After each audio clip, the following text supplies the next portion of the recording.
read the book Paperboy and see my baby rip this book. Anyways, let's not care about that. Let's read the book. And it's illustrated, it's story and paintings by Dave Pilkey. Okay. The mornings of the Paperboy are still dark, and they are always cold, even in the summer. And on these cold mornings, the Paperboy's bed is still warm, and it's always hard to get out even for his dog.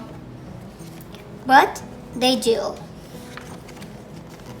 And softly they step down the quiet hall, past the door where the Paperboy's father and the mother are sleeping, past the door where his sister is asleep,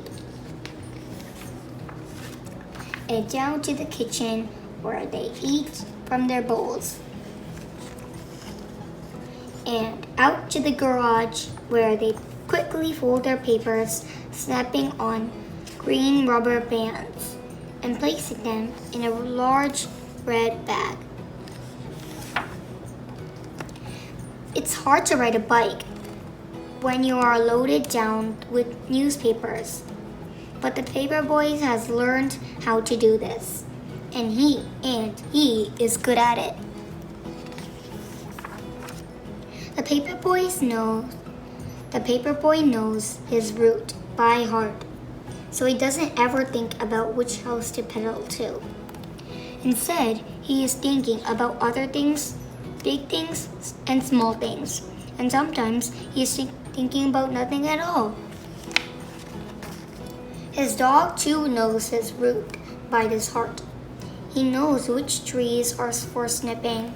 He knows which bird baths are for drinking, which squirrels are for chasing, and which cats are for growling at.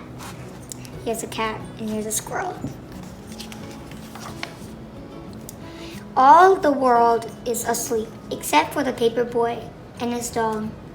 And this is the time when they are the happiest. But little by little, the world around them wakes up. The stars and the moon fade away, and the skies become orange and pink.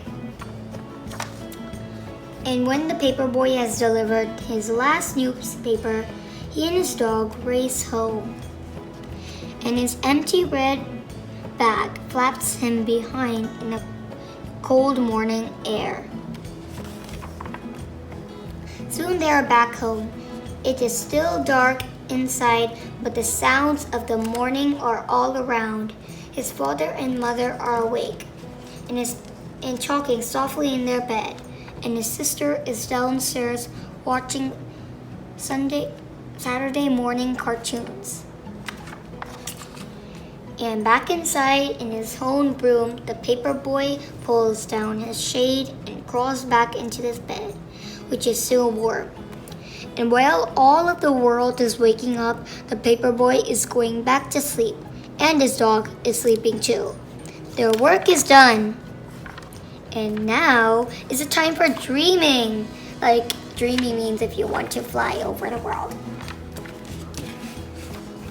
So this is the end of the Paperboy book, and I can read another books too.